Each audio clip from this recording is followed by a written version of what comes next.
اللہ قرآن مجید میں فرماتے ہیں نماز پڑھنے آنے والے نمازی بھی کئی دفعہ برباد ہو جاتے ہیں. فویل للمصلین، بربادی ہے نمازیوں کے لیے. اللہ نمازی کے لیے فرمایا الذین ہم عن صلاتہم ساہون، یہ وہ لوگ ہیں جو اپنی نمازوں کو ہی بھول گئے. الذین ہم یراؤن، سجدہ میرے آگے کرتے ہیں، دکھاتے بندوں کو ہیں. فویل للمصلین، ان نمازیوں کے لیے بربادی ہے. یہ خوش فہمی میں نہ رہے کہ ہم لمبا سجدہ کرتے ہیں، ہم تو سجدے میں جاتے ہیں تو لوگ ہمیں دیکھتے. بھائی نہیں، تو خوش فہمی کا شکار ہے. اس چنگل سے باہر نکل، ایک سائیڈ پہ ہو، تجھے پتہ چلے تیری حیثیت کیا ہے. عاجزی انکساری اور چیز کا نام ہے، اور چیز کا نام ہے. اور تکبر اور غرور میں مبتلا رہنا اور خوش فہمیوں کے جنگل میں اپنے آپ کو مسافر رکھنا اور کہنا میری بڑی بات ہے.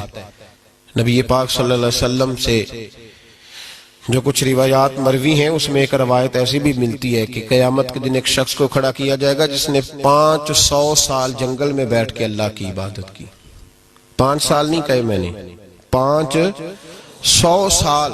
تو صبح قیامت رب کریم فرمائے گا فرشتوں اسے میرے کرم سے جنت میں لے جاؤ. تو بندہ عرض کرے گا مولا میں نے عبادت ہی بڑی کی ہے، 500 سال تو میں لگا رہا ہوں، ابھی بھی کرم ہے. فرمایا ہاں تو میرے کرم سے ہی جائے گا. جنگل میں عبادت کا مطلب سمجھتے ہیں آپ؟ یعنی اس نے گھر نہیں بنایا، شادی نہیں کی، اس طرح کی عبادت نہیں کہ ساری دنیا داری کر کے نماز پڑھنا، وہ والی نہیں. یعنی 500 سال عبادت کی جنگل میں، دنیا سے کٹ کے کی، لوگوں سے علیحدہ ہو کے کی. اس نے گھر نہیں بنایا، بچے نہیں پیدا کیے، اس نے دنیا داری نہیں کی، کچھ نہیں کمایا، صرف عبادت میں رہا 500 سال. رب کریم نے فرمایا میرے فضل سے جنت دے دو. کہنے لگا اللہ میں نے تو زندگی کی کوئی خوشی نبھائی نہیں، دنیا داری کا کوئی ذائقہ میں نے چکھا ہی نہیں، اور ابھی بھی فضل سے ہی جنت. اللہ فرمائے گا چلو تجھے تیرے عمل سے دے دیتے.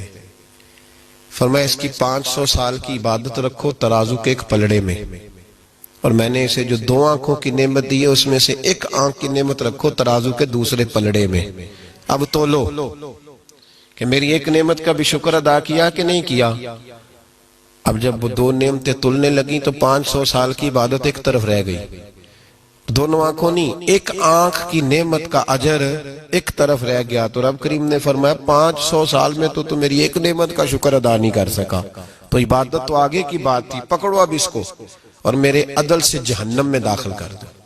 اٹھاؤ تو رو پڑا، کہنے لگا خدایا معاف کر دے، تو مجھے اپنے فضل سے ہی جنت عطا فرما.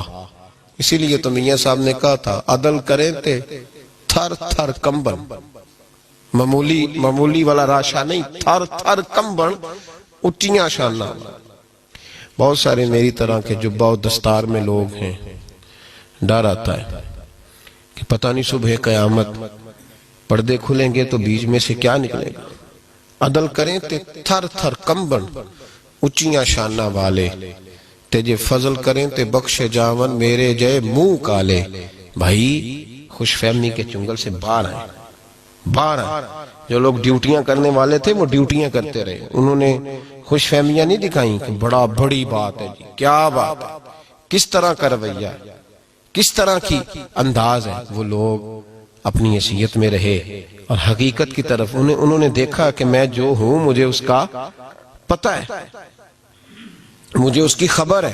تو لہٰذا یہ خوش فہمی جو ہمیں بڑی جلدی ہو جاتی ہے نا، نماز پڑھ کے عبادت کر کے داڑھی رکھ کے روزہ رکھ کے ہم بڑے عبادت گزار، اس سے باہر آئے، اس سے باہر نکلیں، حقیقت کی دنیا میں آ کے کھڑے ہوں اور اپنی زندگی کی کوتاہیاں اور نیکیاں کبھی اکٹھی شمار کر کے دیکھیں، پھر دیکھیں آگے کون سی چیز نکلتی ہے. اور اس کے ساتھ جو سب سے ضروری چیز ہے وہ یہ ہے کہ اپنے آپ کو تبدیل کریں. خوش فہمی رہے گی نا تو نقصان ہوگا. نبی پاک سید عالم صلی اللہ تعالی علیہ وسلم کے غلاموں میں سے ایک درویش بزرگ گزرے ہیں تو وہ فرمایا کرتے تھے میں کبھی نبی پاک کی عطائیں ایک طرف رکھوں نا، عطائیں،